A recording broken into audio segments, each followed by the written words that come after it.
Quelle présence de Dieu en ce lieu. Ah. Hey, Seigneur.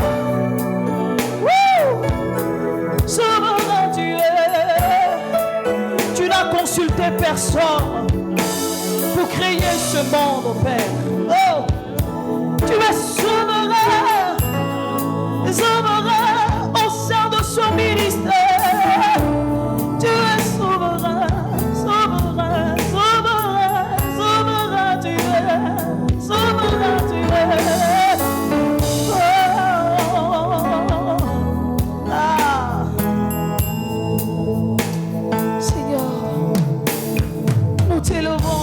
Ce matin, par nos chants, que cette adoration te soit agréable ce matin. Voici nos vies, Père, elles sont toutes à toi. Qu'en ce jour particulier de la Pentecôte, que ton esprit nous remplisse encore et encore. Nous voulons monter avec toi, Seigneur. Nous voulons monter avec toi.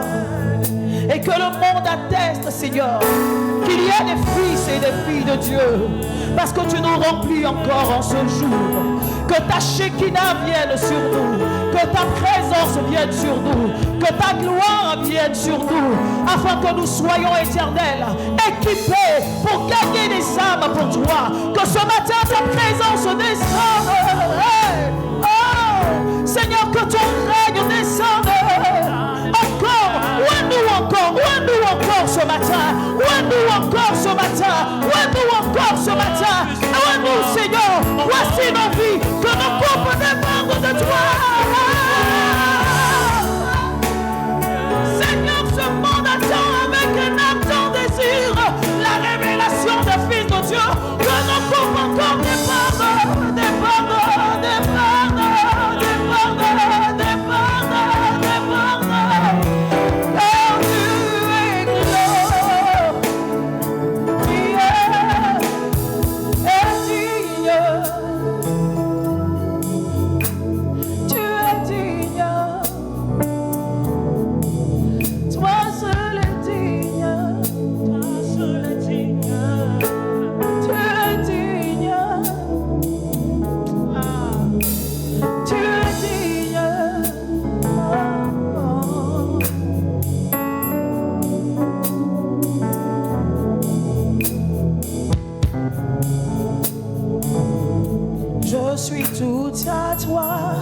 C'est un chant qui me monte dans le cœur. Jésus, fais de moi ce que tu veux. Je suis tout à toi. Jésus,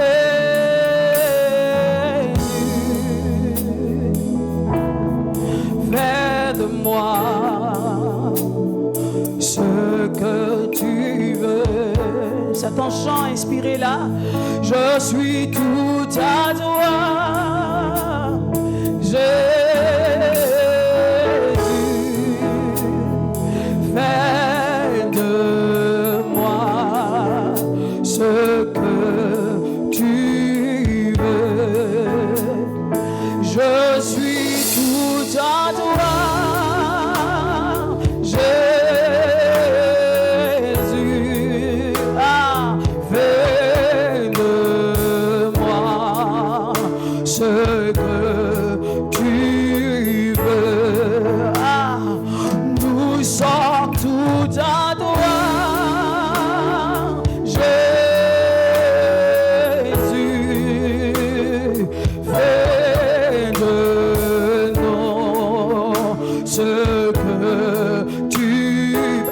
Ce chant comme une offrande ce matin. Nous sommes tout à toi, Jésus.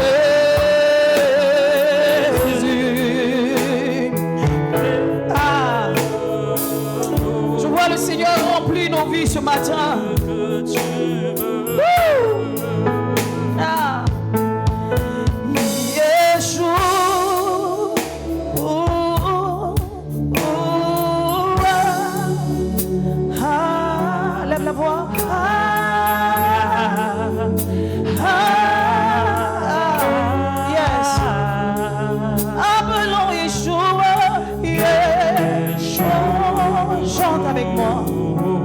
ce nom. Ah,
Hallelujah.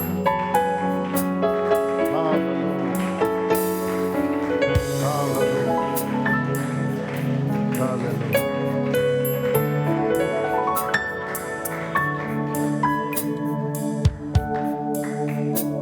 À toi, Père, la puissance. Et à toi, la gloire. À toi, l'honneur, Seigneur. Toi qui es élevé au-dessus des cieux. Et qui détient tout pouvoir. Et dont le règne est infini. À toi soit, Seigneur, l'honneur. Et à toi soit l'adoration ce matin. Car il t'a plu à toi de faire de nos vies des instruments de louange à ta gloire, Seigneur Dieu. Des instruments de louange pour toi, ô Dieu, notre Père. Et nous voulons ce matin te témoigner toute notre reconnaissance et toute notre gratitude, Seigneur. Merci, ô Dieu des armées, toi qui as porté ton choix sur nous. Nous voulons te dire merci. Toi à qui il a plu de nous régénérer par ton esprit. Nous voulons te dire merci ce matin. Merci, ô Dieu, pour l'action de ton esprit ce matin. Merci pour ta présence. Merci de ce que tu nous gratifies encore et encore ta présence. Et merci ce matin de nous faire du bien par ta parole. Au nom de Jésus-Christ. Envoie-la ce matin, Seigneur, parle à nos cœurs, parle à notre âme. Instruis-nous, ô Dieu, par ton esprit, afin qu'à la fin de toutes choses, toi seul sois élevé et glorifié. Au nom de Jésus-Christ. Merci Seigneur. En ton nom tout-puissant, nous avons prié. Amen. Alléluia.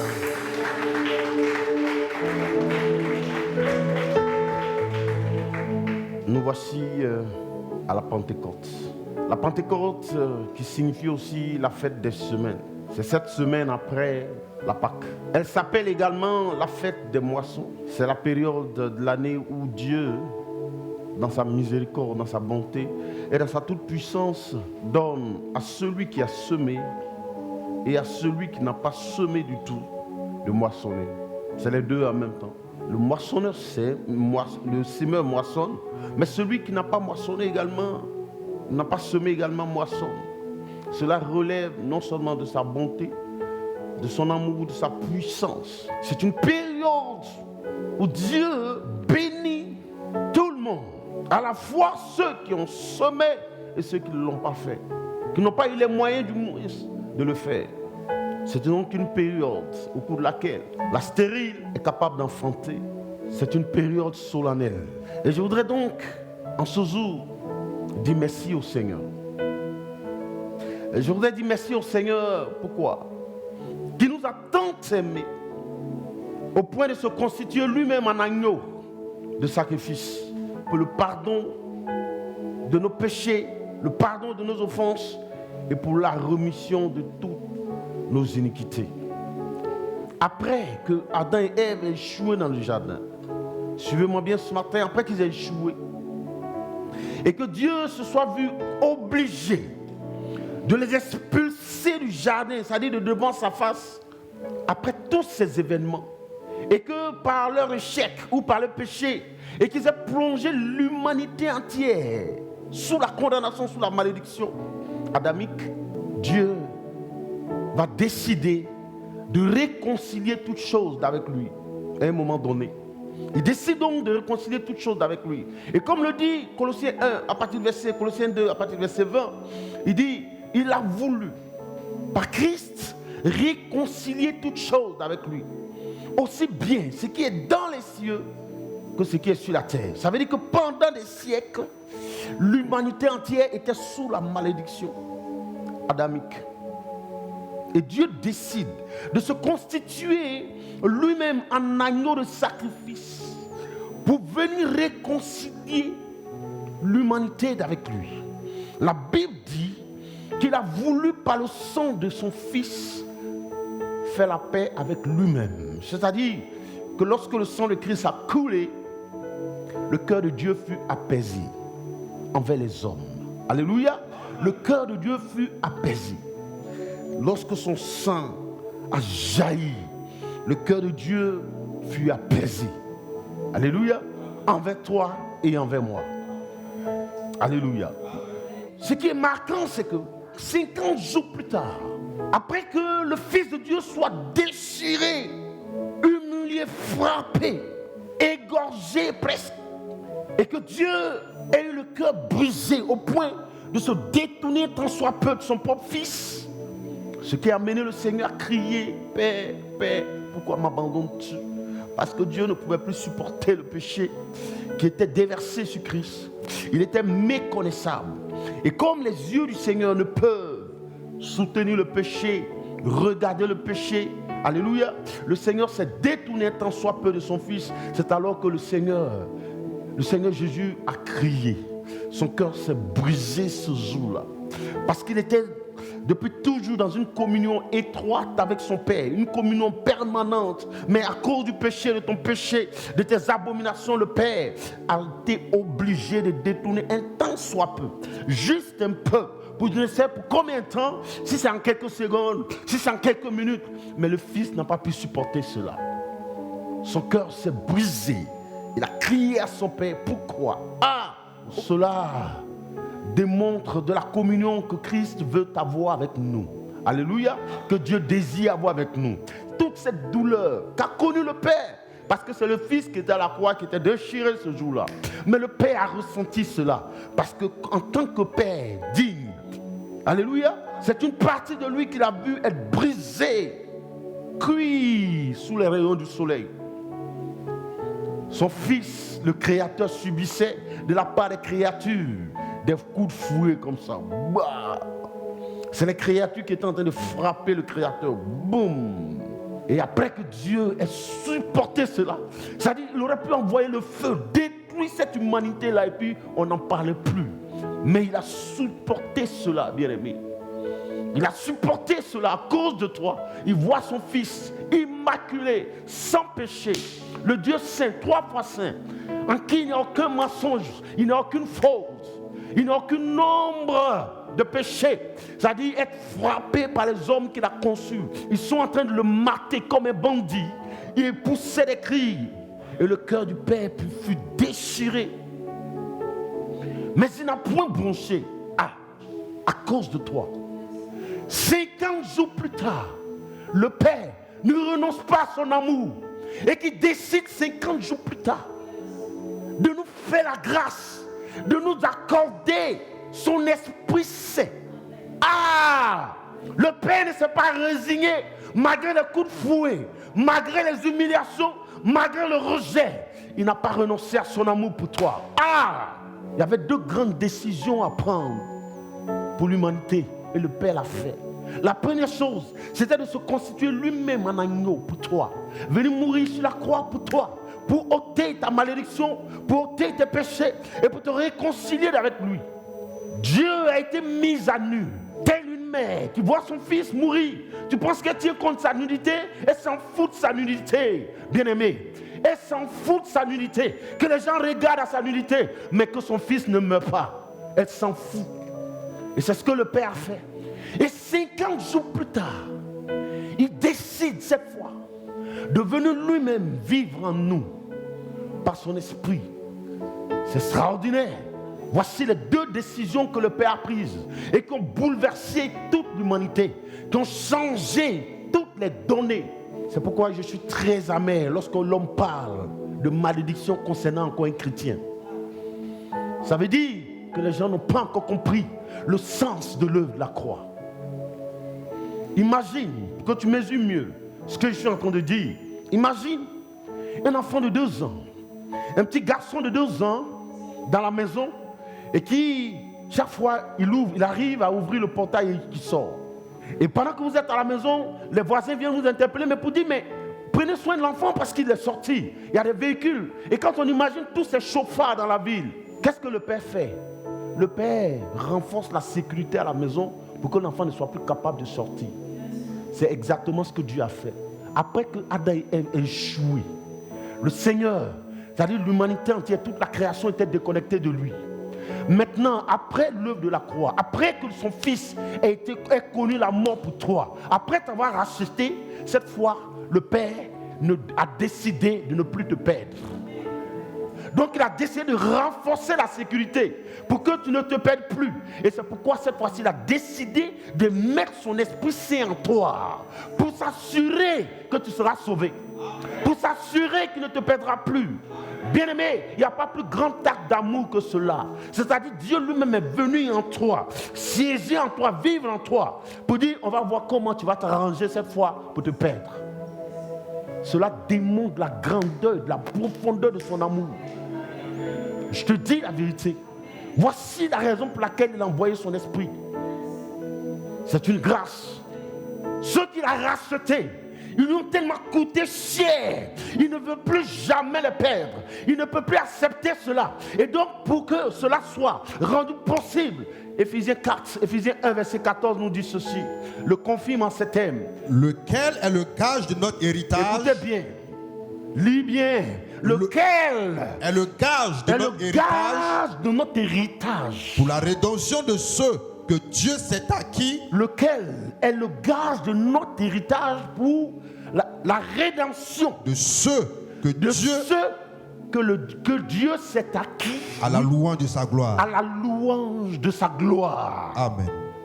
C'est-à-dire, après nous avoir sauvés, Dieu voulait donner un gage à notre salut. Il voulait s'assurer qu'on n'allait plus jamais se perdre. Donc, il a mis un gage à notre salut par le Saint-Esprit. Suivez-moi bien. Relis le passage. Lequel est un gage, le Saint-Esprit, un gage de notre héritage. De notre héritage. Pour la rédemption de ceux que Dieu s'est acquis. Pour la rédemption de ceux que Dieu s'est acquis. À la louange de sa gloire. À la louange de sa gloire. Amen. Alléluia. C'est-à-dire que Dieu a donné le Saint-Esprit comme gage, comme je le disais d'entrée de jeu. Dieu voulait s'assurer qu'on n'allait plus se perdre. Donc il a mis son esprit en nous. Parce que sans le Saint-Esprit, personne ne peut triompher du péché. Personne. C'est l'Esprit de Dieu qui nous rend capables de nous sanctifier. C'est lui qui nous donne, c'est-à-dire d'aimer les choses de Dieu. Alléluia. C'est lui seul qui nous convainc de péché, de justice et de jugement. La Bible dit qu'il nous a scellés en lui par le Saint-Esprit. Quand on remonte au verset 13, le Saint-Esprit est venu nous sceller. C'est-à-dire après que Jésus ait versé son sang pour nous laver, pour nous nettoyer, pour nous réconcilier avec Dieu, le Père est venu parfaire toutes choses par son Esprit. Il a mis son Esprit en nous comme un scellé. Alléluia. Pour nous sceller en Christ. Pour ne pas que nous nous échappions. Pour ne pas que nous nous perdions. Et c'est pourquoi après la Pâque, 40 jours après, Jésus, avant de monter au Père, parce que c'est 10 jours après que le Saint-Esprit est descendu, 40 jours après, en acte 1, à partir du verset 1 à 8, Théophile, j'ai parlé. Théophile, c'est Paul qui parle à son fils. Oui, j'ai parlé dans mon premier livre. J'ai parlé dans mon premier livre de tout ce que Jésus a commencé à faire. Oui. Et d'enseigner dès le commencement. Oui. Jusqu'au jour où il fut élevé au ciel, après avoir donné ses ordres par le Saint-Esprit aux apôtres qu'il avait choisis. Après qu'il eut souffert, il leur apparut vivant. Et leur en donna plusieurs preuves. Se montrant à eux pendant 40 jours. Oui. Et parlant des choses qui concernent le royaume de Dieu. Comme il se trouvait avec eux. Il leur recommanda de ne pas s'éloigner de Jérusalem. Vous voyez, il leur recommanda. C'est une recommandation. Une insistance de la part du Seigneur Jésus à l'endroit des disciples. La Bible dit il leur recommanda vivement de ne pas prendre le risque de s'éloigner de Jérusalem. Pourquoi? Oui. Mais d'attendre ce que le Père avait promis. Mais d'attendre l'accomplissement d'abord de la promesse du Père. Oui. Ce que je vous ai annoncé, leur dit-il. Ce que je vous ai annoncé, leur dit-il. Car Jean a baptisé d'eau. Jean a baptisé d'eau, c'est-à-dire moi. Par mon sang, je vous ai lavé et je vous ai rendu désormais adoptif. C'est-à-dire, je vous rends capable par le sang de la croix d'être adopté. Je donne la capacité à mon Père maintenant de vous adopter comme ses enfants. C'est ce que j'ai fait. Mais il manque encore une autre chose. Si vous êtes maintenant enfant de Dieu, parce que celui qui naît d'un homme porte en lui ses gènes. Si vous êtes maintenant déclaré enfant de Dieu, il faut que vous ayez les gènes de Dieu en vous, sa nature en vous, sa nature divine en vous. Amen. Mais celui qui donne cette nature s'appelle le Saint-Esprit.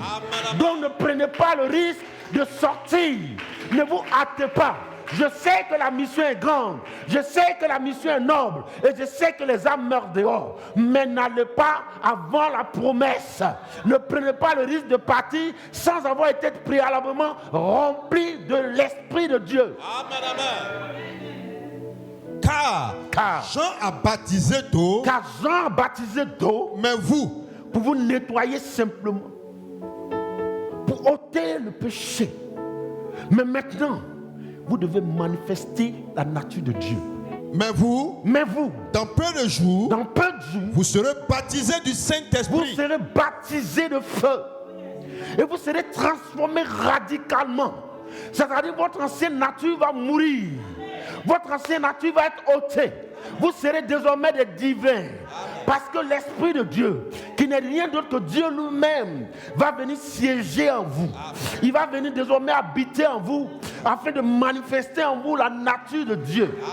La nature de votre Père. Car celui qui naît d'un homme doit pouvoir lui ressembler. Or, quand on parle de ressemblance, on parle du caractère, on parle de la nature de la personne. Alléluia. On ne parle pas simplement de l'image, mais de la nature divine. Et donc, il faut que l'Esprit, ce lâche-tête parfait, celui qui est capable de vous transformer, vienne d'abord. Je suis moi-même conscient que les âmes meurent dehors, mais ne prenez pas le risque. Vous n'êtes pas plus compatissant que moi. Vous n'aimez pas plus que moi. Mais je vous mets en garde. C'est une recommandation. Ne prenez pas le risque de dévancer les choses. Attendez de recevoir l'accomplissement parfait de la promesse que le Père vous a faite d'abord. Alors les apôtres réunis lui demandèrent: Seigneur, est-ce en ce temps que tu rétabliras le royaume d'Israël? Il leur répondit: Ce n'est pas à vous les temps ou les moments que le Père a fixé de sa propre autorité. Mais vous recevrez une puissance. Le Saint-Esprit survenant sur vous. Et vous serez mes témoins à Jérusalem. Dans toute la Judée. À Jérusalem, dans toute la Judée. Dans la Samarie. Et jusqu'aux extrémités de la terre. Amen. Attendez d'abord d'être baptisé de feu. Parce que lorsqu'il viendra, il va chasser en vous le naturel. Pour prendre toute la place. Et par lui, vous serez capable de comprendre les choses de Dieu. Parce que par l'intelligence naturelle, vous ne pouvez pas. Il vous donnera de mesurer et de comprendre les choses de Dieu. Il faut qu'il vienne en vous, qui produise en vous la transformation, le changement. Parce que sans lui, vous ne pouvez rien faire. Il faut d'abord qu'il vienne. Donc, attendez d'abord qu'il descende. Bien-aimé, le don de l'Esprit est la deuxième chose, la plus grande de toute la création. Parce que la création sans la croix était perdue. Mais après la croix, Dieu vient nous sceller. Il dit: je donne le Saint-Esprit comme gage de votre héritage. L'héritage du salut que Jésus a acquis chèrement à la croix pour nous. Il fallait donc que Dieu donne un gage qui sécurise cet héritage. Donc il envoie son esprit siéger en nous. Quand l'esprit vient en toi, il produit en toi la transformation. Il te change. Tu passes de l'homme naturel à l'homme spirituel. Et tu es capable donc de comprendre les choses spirituelles. Et tu es capable d'aimer les choses spirituelles. Tu es capable de désirer les choses spirituelles. Parce que la chair est attirée par les choses de la terre. Mais l'esprit nous élève vers Dieu, vers le Créateur. Sans le Saint-Esprit, tu ne peux pas être capable d'aimer et de pardonner. C'est pourquoi Jésus leur dit, ne prenez pas le risque de partir. Parce que dehors, les gens se moqueront de vous. Les gens vous jetteront la pierre. Mais si le Saint-Esprit n'est pas en vous, lorsque quelqu'un va te jeter la pierre, ma fille, tu vas ramasser aussi une pierre et puis la lui jeter. Mais lorsque l'Esprit viendra, il vous enseignera l'amour et le pardon. Car c'est ce que votre Père est. Il faut que vous ressembliez à votre Père. Comme je le dis, la ressemblance fait appel au caractère. Ce n'est pas juste l'image. Quand on parle de la ressemblance, c'est dans le caractère. Je l'ai déjà dit une fois. C'est pourquoi naturellement les gens peuvent dire, toi tu ne ressembles pas à ta maman. Toi l'enfant là, tu ne ressembles pas à ton papa. Tu peux certainement voir son visage, mais vous êtes opposés dans le caractère. Ton père est un homme de bien. On voit cette bonté en toi. Ce que Dieu recherche, ce n'est pas juste l'apparence. Quand on dit c'est un chrétien, le chrétien c'est le dedans et non l'extérieur. Ah, c'est ce que Dieu veut. Et celui qui donne ce caractère-là, c'est l'Esprit de Dieu. C'est l'architecte parfait. Il vient pour nous transformer, pour nous remodeler. L'Esprit c'est en toi, c'est Dieu lui-même qui est en toi. L'Esprit ne siège pas, ne vit pas dans la saleté, dans la poubelle. Et si l'Esprit est en toi, ça veut dire que Dieu t'a approuvé, Dieu t'a agréé. Ce n'est pas l'esprit de l'impureté, de la souillure. Et donc comment quelqu'un en qui l'Esprit Saint vit, peut-on traiter cette personne de maudit? Ce n'est pas vrai, c'est archi faux. C'est de la tromperie. La Bible déclare que celui qui n'a pas l'Esprit de Jésus ne lui appartient pas non plus. C'est-à-dire Dieu ne le reconnaît pas. Lorsque tu acceptes Jésus, l'Esprit vient te sceller en Christ. L'Esprit Saint t'est donné. Preuve que tu es fils de Dieu. Celui qui accepte Christ, le Seigneur vient mettre son sceau par son Esprit pour démontrer qu'il lui appartient, pour le marquer. C'est pourquoi la Bible appelle le gage de notre héritage. L'héritage du salut que Christ a acquis chèrement pour nous à la croix. Peut-être tu vas me poser la question, mais comment savoir que j'appartiens à Jésus? Et comment savoir que j'ai l'Esprit de Dieu en moi? Parce que si celui qui n'a pas l'Esprit de Jésus ne lui appartient pas, et moi donc, comment puis-je savoir, avoir l'assurance que j'appartiens à Jésus? En 1 Corinthiens 12, verset 13, verset 3, dit ceci. C'est pourquoi je vous déclare. C'est pourquoi je vous déclare que nul, s'il parle par l'Esprit de Dieu, s'il a l'Esprit de Dieu en lui, ne peut dire Jésus est anathème, que Jésus est maudit. Et que nul également ne peut dire Jésus est le Seigneur. Jésus est le Seigneur. Si ce n'est pas le Saint-Esprit. Si ce n'est parce que le Saint-Esprit est en lui. Amen. Maintenant, je vais te donner la preuve que tu as le Saint-Esprit en toi. C'est ce que la Bible dit, non? Si quelqu'un n'a pas le Saint-Esprit, il n'est même pas capable de dire que Jésus est le Seigneur.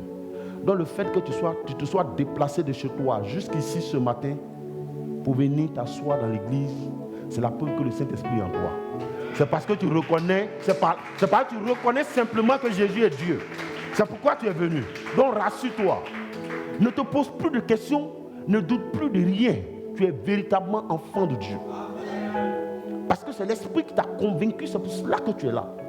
Tu n'es pas forcément obligé de tomber pour savoir que tu as l'Esprit de Dieu en toi. Mais le fait de sortir de ta maison, te déplacer jusqu'ici pour écouter cet enseignement, en venant, ce n'était pas pour venir voir le pasteur, regarder le pasteur, mais tu es venu pour célébrer le culte du Seigneur. C'est la preuve que l'Esprit de Dieu est en toi. Sans le Saint-Esprit, tu ne peux pas être capable. L'Esprit de Dieu en toi, c'est Dieu lui-même qui est en toi. Donc Dieu, par son Esprit, comme je l'ai dit, vient implémenter en toi la nature divine. C'est-à-dire qu'il te donne une autre nature. Tu n'es plus un homme naturel, tu deviens un homme surnaturel. Pour que tu sois capable, toi aussi, dans le nom de Jésus, d'accomplir les choses surnaturelles qui ne sont pas données à un homme naturel d'accomplir. Aucun homme naturel ne peut guérir si ce n'est par l'Esprit de Dieu qui atteste Parce que Jésus a dit, lorsqu'il viendra, il ne parlera pas de lui-même. Jamais le Saint-Esprit ne parlera de lui-même. En Jean 14, verset 26, il ne parlera jamais de lui-même, mais il me glorifiera. L'Esprit est venu pour glorifier Jésus. Donc quand il dit au nom de Jésus, reçois ta bénédiction. Le Saint-Esprit, comme le nom de Jésus a été prononcé, il vient attester. Il prend cette parole et la matérialise en toi. Jamais le Saint-Esprit, quelqu'un n'a prophétisé où le Saint-Esprit parlait de lui-même. Jamais. Jamais. Jésus l'a dit.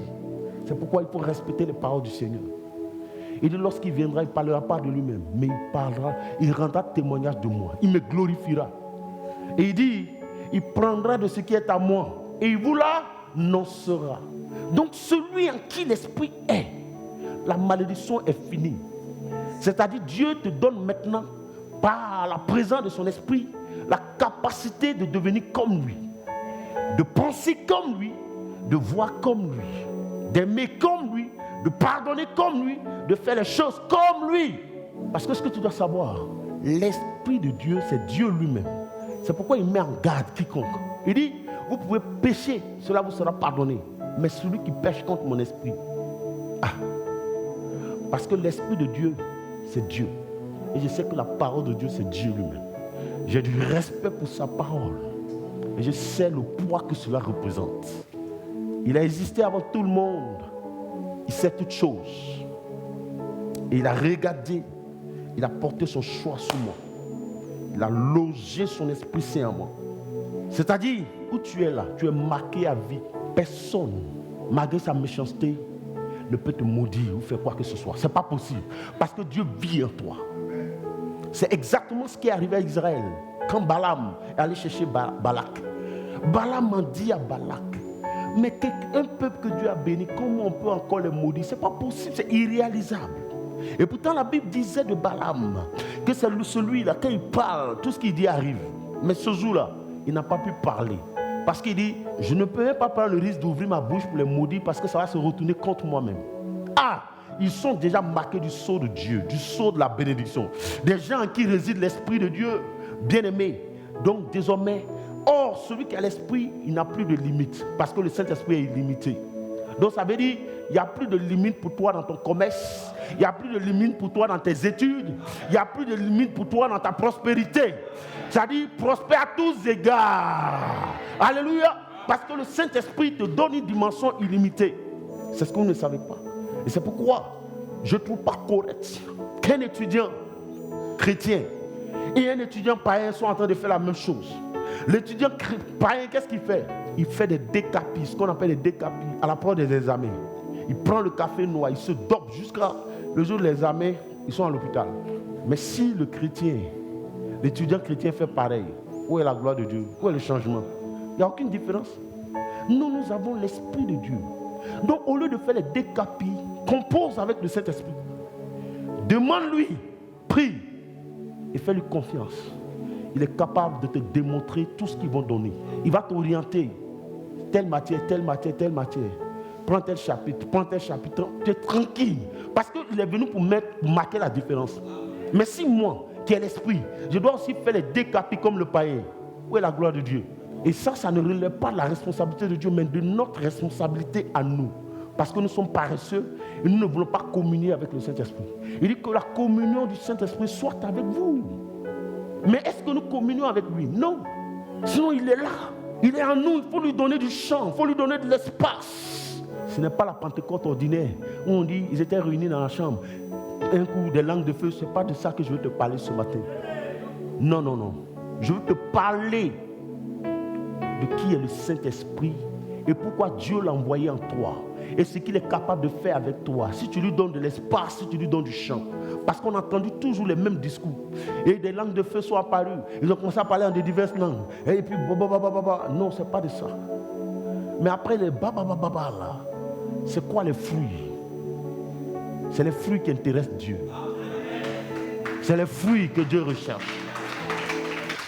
Parce que c'est tout un investissement de la part du Créateur. Parce que quand quelqu'un fait un investissement, il récolte une moisson des fruits. Il attend un retour. Donc le retour que Dieu veut, ce n'est pas les ribabababa, mais c'est ta capacité à pardonner, ta capacité à aimer, parce que l'Esprit de Dieu est en toi. C'est ça les fruits. C'est ce que Dieu recherche. Et c'est pourquoi au sortir d'ici, si tu crois encore que tu as des limites et que les gens t'ont attaché, c'est ton problème. L'Esprit est venu en toi pour que tu sois un témoin. Parce que le Saint-Esprit témoigne au travers de nous l'œuvre de la croix, par des guérisons, par des miracles, afin que partout où nous irons, que Jésus soit élevé, glorifié, que le monde voit que nous parlons de la part du Seigneur et que le Saint-Esprit atteste cela. Frère, où tu es assis là, Dieu me charge de te dire aujourd'hui que tu es capable de tout. Tu es capable d'aimer, tu es capable de pardonner, tu es capable de n'importe quelle prouesse. Parce que nul ne peut comprimer l'Esprit de Dieu. L'Esprit de Dieu, c'est Dieu lui-même. Et tant que tu es vivant, tu peux tout faire. Parce que par la présence de l'Esprit, Dieu met en toi la dimension divine. Tu es capable de changer les choses. Chaque jour, je dis merci à Dieu pour le don de son Esprit. Le Saint-Esprit, ce n'est pas pour te fixer des limites. Il est illimité. C'est pourquoi il dit, ne prenez pas le risque de vous éloigner. Attendez-le. Quand il viendra, vous serez de nouvelles personnes. Avant sa venue, Pierre était un peureux. C'est-à-dire, il tremblait, il avait peur, il ne pouvait même pas parler, il se cachait. Une simple femme a dit, mais toi, je te reconnais là, toi. J'ai l'impression que tu étais avec lui là. Il dit, moi, femme, de quoi tu parles même? Elle dit, mais je t'ai vu. Elle dit, moi, jamais. Il était un bon petit menteur. Jusqu'à ce que le Saint-Esprit descende. Mais le jour que l'Esprit est descendu, quand tous ceux, les Juifs, sont venus vers eux, lorsqu'ils ont commencé à parler en de nouvelles langues, qu'est-ce qui s'est passé? Lorsqu'ils ont dit, d'autres ont commencé à rire pour dire que ces gars ils sont certainement ivres. Le peureux d'hier est devenu aujourd'hui le messager de Christ. Il s'est levé, il dit, homme frère, comment pouvez-vous penser, dire que ces gens sont ivres? Mais Jésus, le Fils de Dieu, que vous avez renié, que vous avez crucifié, c'est lui. Alléluia. Il est venu pour nous transformer, pour faire de nous des témoins de Jésus. Tu ne peux pas donc avoir l'Esprit de Dieu et être dans la peur. Ce n'est pas possible. Il dit, vous n'avez pas reçu un esprit de timidité. Non, un esprit de force, d'amour et de sagesse. Par lui, nous recevons la sagesse de Dieu. Partout où un chrétien est, il doit y avoir une différence entre le chrétien et le païen. Si tu fais un commerce et que tu as un voisin ou une voisine païenne, on doit sentir la différence. Pendant qu'elle vient avec ses canaris, n'aie pas peur. Comment quelqu'un qui a le Saint-Esprit peut avoir peur d'un simple canari? Dieu n'a pas investi son esprit en nous pour que nous soyons des peureux. Celui en qui l'esprit est, je te dis en vérité, ne peut pas échouer. Je te dis ça aujourd'hui. Vous devez faire confiance au Saint-Esprit. Les chrétiens, même quand on dit maison, ça là, c'est envoûté. C'est une maison envoûtée. C'est là, mais tu dois acheter pas, c'est les maisons les plus moins chères. Non, je te dis la vérité. Nous sommes tellement bénis. Nous sommes les témoins de Dieu sur la terre. Parce qu'il a mis en nous son esprit. Nous sommes ces témoins. Tu dois être toujours la tête. Dieu n'a pas parlé en vain. Mais c'est parce que nous ne savons même pas ce qui est en nous. La richesse qui est en nous. C'est pour cela. Qu'est-ce que la Bible dit en Galates? Il dit, aussi longtemps que l'héritier sera enfant, il ne différera en rien d'un esclave. Quoi? Mais ce qui est intéressant, c'est ce qui suit. Quoi qu'il soit maître de toutes choses. Quoi qu'il soit maître de toutes choses. Mais quoi que tu aies l'esprit, si tu n'as pas ces connaissances, tu n'as pas cette information, bien que tu aies l'esprit, tu vas vivre comme un esclave. Alors que l'esprit est en toi. Les gens ont l'impression que l'esprit c'est juste pour parler en langue. Non! Comme je l'ai dit, c'est la fête de la moisson. C'est au cours de cette fête que le Saint-Esprit est descendu. Cette fête se fêtait depuis toujours. Elle était toujours célébrée en Israël. Mais c'est au cours de cette fête que le Saint-Esprit est descendu. C'est pour cela qu'aujourd'hui, quand on commémore cet événement-là, ça dit c'est marqué par la descente du Saint-Esprit. C'est donc depuis la descente du Saint-Esprit, on appelle ça la première Pentecôte chrétienne. C'est ce jour-là. Donc Dieu est descendu pour nous donner de moissonner, de nous réjouir. Puisque la fête des moissons, c'est une fête de réjouissance, n'est-ce pas? C'est un moment où on se réjouit. Donc Dieu n'est pas venu pour t'attrister par son esprit, mais pour te donner d'être heureux. C'est pourquoi Paul, sachant cela, dit, je vous exhorte frères, du reste soyez, réjouissez-vous dans le Seigneur. Réjouissez-vous. Donc celui en qui l'esprit vit doit être toujours heureux, doit être béni, il doit se réjouir. Tu es la richesse de Dieu sur terre. C'est à cause de toi que le monde subsiste encore. Je te dis ça aujourd'hui. Il dit, si mon peuple qui est invoqué mon nom s'humilie, prie, cherche ma face et se détourne de ses mauvaises voies, qu'est-ce qu'il fait? Il dit, je l'exaucerai du haut des cieux et je ferai quoi? Et je guérirai son pays. C'est à cause de nous les enfants de Dieu. C'est-à-dire nous sommes les vrais sapeurs-pompiers sur la terre. Il dit, je l'exaucerai du haut des cieux et je profiterai pour guérir. C'est-à-dire c'est comme pour dire, je profiterai pour guérir son pays. Donc quand il y a le feu dans une nation, si Dieu ne voit pas ses enfants dans cette nation, c'est quoi son problème? C'est pourquoi quand l'église sera enlevée, le reste là, il va détruire. C'est faux ou c'est vrai?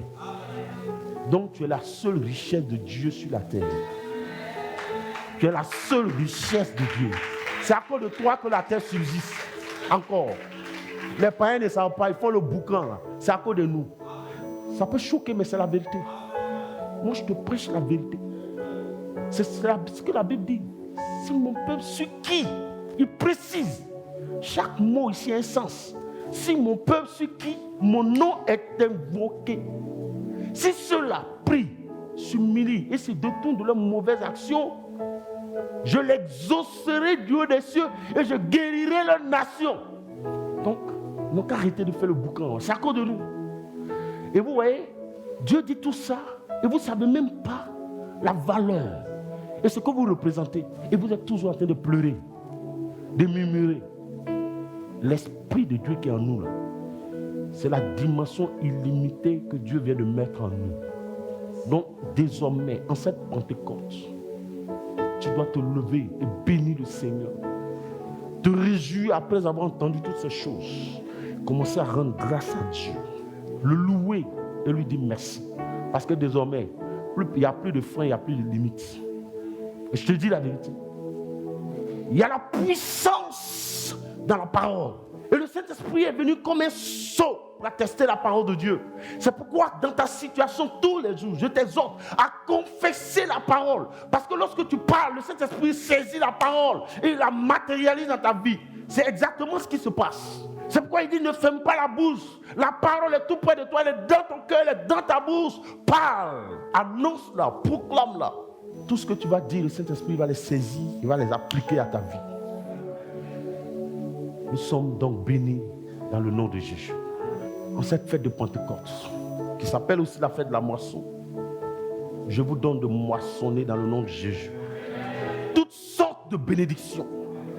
C'est pourquoi la Bible dit que vous êtes bénis de toutes sortes de bénédictions dans les lieux célestes. Pourquoi? C'est à cause du Saint-Esprit. Parce qu'il est béni éternellement. Je vous donne donc de récolter, de moissonner en cette fête de moisson. Où Dieu donne à celui qui a semé de moissonner, à celui qui n'a pas semé de moissonner. Je vous donne de moissonner vos enfants. Pour toutes les femmes qui n'ont pas encore enfanté, je vous donne de moissonner vos enfants. Recevez l'enfantement au nom de Jésus. Pour tous ceux qui ne travaillent pas encore, moissonnez le travail. Car les cieux et la terre sont à l'Éternel. L'Éternel est votre Père. Vous êtes des héritiers. Je vous déclare héritier de Dieu. Au nom de Jésus, recevez la paix de Dieu qui va au-delà de toute intelligence en cette fête de moisson. Que le Saint-Esprit vous bénisse au nom de Jésus et qui vous donne une dimension illimitée dans le nom de Jésus. Que tout ce que votre main touchera désormais soit béni dans le nom de Jésus. Au nom puissant de Jésus. Et que vos enfants soient toujours la tête et non la queue. Dans les écoles, dans les universités. Au nom de Jésus-Christ de Nazareth. La Bible déclare que vous êtes héritiers de Dieu. Et je déclare que tout ce qui a été créé par Dieu vous êtes donné au nom de Jésus. Au nom de Jésus. Au nom de Jésus.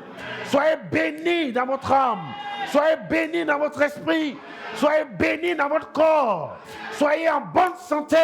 Et partout où vous irez, que le Saint-Esprit témoigne de ce que Jésus est en vous et qu'il est votre Père au nom de Jésus-Christ. Moissonnez abondamment dans le nom de Jésus-Christ. Que la paix de Dieu et la faveur de Dieu vous accompagnent. Désormais, Soyez animés de cette mentalité. Que vous avez une dimension illimitée en vous. Par la présence du Saint-Esprit. Faites appel, communiez avec le Saint-Esprit. N'acceptez jamais ce que le monde dit de vous. N'acceptez jamais le mensonge du monde.